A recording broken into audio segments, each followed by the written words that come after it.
Welcome to your Daily 5 for Thursday, April 11th, 2024. I have spent many episodes, probably fives and a lot of the main shows, really ripping apart the new Star Wars films. And in many respects, I stand by everything that I said. However, I was watching the most recent, I believe the most recent video, at least of this recorder, at least the most recent one I've seen, the most recent video from Patrick H. Willems about the rise and fall of Muppet cinema, which is exceptionally good, and I'm going to link to it in the show notes, and you should go watch it because it's great. And one of the things that he points out, I think in the second half of the video at some point, is that in the new Star Wars films, there was a concerted and intentional effort to bring back practical effects. And that is one thing that I often forget to mention as a credit. Even though I think that the new movies are largely devoid of any quality, I think they are too reliant on the old material, too recycling of characters, too disjointed, all the other complaints I've made. But one area where I have to give J.J. Abrams, who I also am pretty hard on a lot of the time in terms of what I think of his output. But I will give the credit to the modern Star Wars films, the most recent trilogy, and Abrams in particular, because I did see him speak about this. I do believe that he actually has a passion for practical effects. But they did actually try to do a lot of practical effects. And there is puppet work, there's animatronic work. There's a lot of elements in those new Star Wars films that are actually real. The fact that they didn't CG Yoda, even though some people have a problem with the way the puppet was made, nonetheless, it still beats a CG version of it from, if you remember that from the prequels, where Yoda never looked very good. He just looked like a terrible CG effect, which is exactly what he was. And they did go back to a puppet for that. Many of the droids are practical. Many of the smaller creatures and some of the little side characters are actually all practical effects.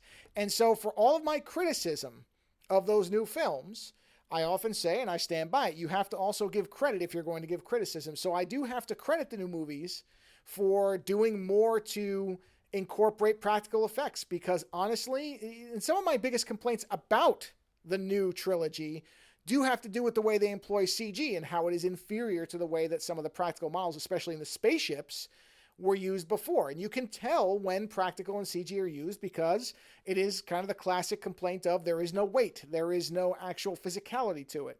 So the fact that there are practical effects, that there are characters, and in many cases featured characters that are practical effects. BB-8, the droid from the first movie, was entirely practical from my understanding, except for a couple, scenes where it wasn't realistic because you would destroy the actual animatronic, but the character was often a practical effect that they showed off. What was the little character's name? Bibu Frick, which is a great name, I believe is entirely a practical effect. Again, outside of shots where it wouldn't make sense, where it would be impractical, but for the most part, there are actual practical effects in terms of some of the stuff is just set decoration, but that's important too. But also characters that you actually see and hear from and watch and see actors interact with. And that's one area where, again, I think I failed to give the proper credit to not only the films, but Abrams for, I believe, championing that effect. I remember seeing interviews when The Force Awakens was coming out where he talked about the fact that it was important to him that practical effects were part of it because they were part of Star Wars legacy and part of where it came from in terms of building ILM and many of the effects that we take for granted now. There's a lot that was pioneered as a result of the original Star Wars films, the first trilogy. So for all my criticisms, and I retain many of them, there are a lot of problems and I still can't honestly look at the new trilogy and think that it's really a good set of films. But one thing where it is important to highlight it and credit the film and Abrams himself for being a driving force, at least in the first couple films, I think. I don't know with the third film, I don't remember enough. I think there was practical in it, but that was, oh boy, Rise of Skywalker is quite a mess. But as I said, I don't want to focus on the criticism in this particular 5. I want to focus on giving credit where it's due because as Wilms points out in his excellent video, there is something about practical that just cannot be replicated. It cannot be replaced. It cannot be even duplicated by CGI, which has its place.